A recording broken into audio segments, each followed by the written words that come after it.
Malgré les sourires, les victoires et la réussite, vous le savez tous, Naruto revient de loin.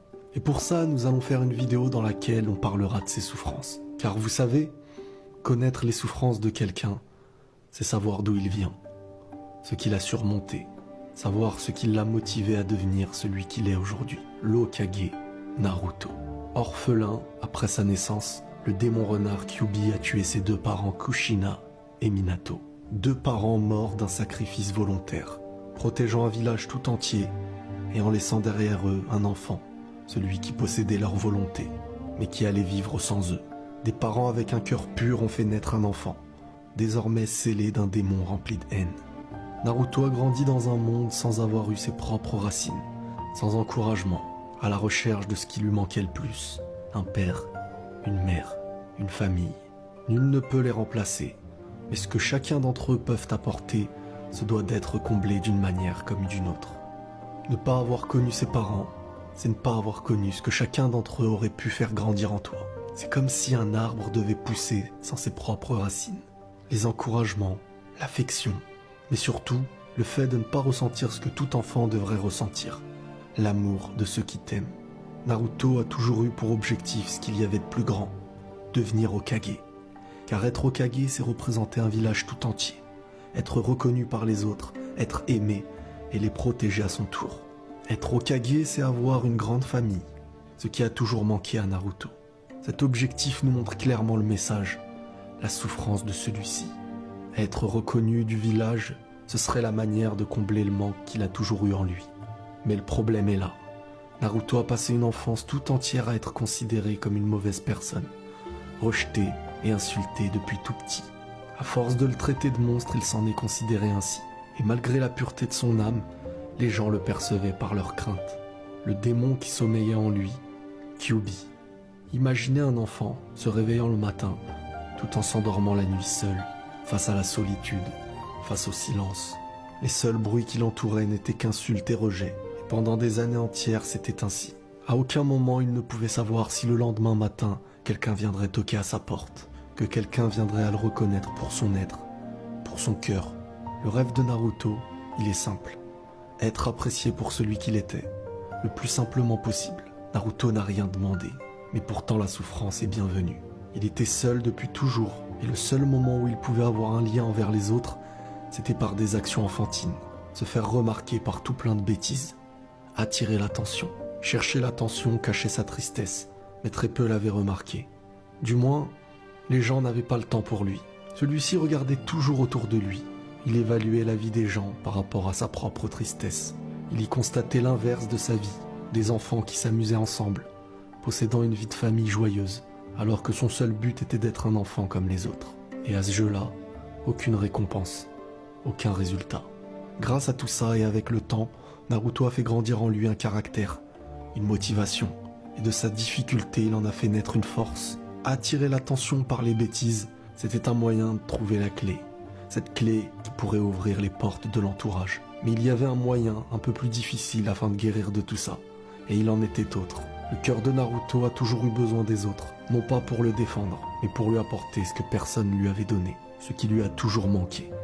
Le traumatisme de son enfance.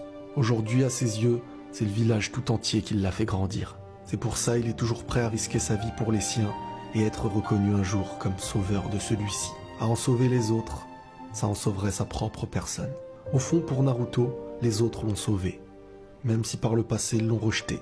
Sauvé dans le futur de cette solitude, de cette plaie qui refusait de se refermer. Plus vous serez proche de lui et plus il vous considérera comme la famille qu'il n'a jamais eue. Plus vous vous en éloignerez par la haine, plus il prendra sur lui pour vous attirer vers la paix. Il vous aimera à un point que vous ne pouvez imaginer. Il vous protégera encore plus que sa propre vie. Et si quelqu'un avait le malheur de lui retirer un proche, il serait prêt à jurer de sa vie qu'il irait le récupérer pour le ramener au village. Au-delà de la tristesse et de son enfance, il y a la tristesse de perdre ceux qui l'ont soigné par leur présence. Le départ de Sasuke en est l'exemple de sa vie. Depuis son départ, Naruto avait mis de côté ses objectifs personnels. Son objectif de devenir Hokage ne pouvait avoir de sens s'il n'était même pas capable de faire revenir celui qu'il considérait comme son frère. Pour lui, perdre les siens, c'est se perdre lui-même. C'est perdre ses objectifs. Avoir un démon en lui ne l'a pas arrêté. Naruto a su dompter toute la haine qui entourait les siens. Il en a fait naître de la paix. À chaque discours, il abandonnait jamais l'idée d'une chose, ne jamais abandonner. Et même si la haine venait à le mettre sous terre, il n'accepterait pas ce contrat. Le symbole même de la haine de Kyuubi, celui qui a tué ses propres parents, il ne lui en a pas tenu rigueur. Au contraire, il l'a compris dans sa propre haine, dans sa tristesse, dans son histoire.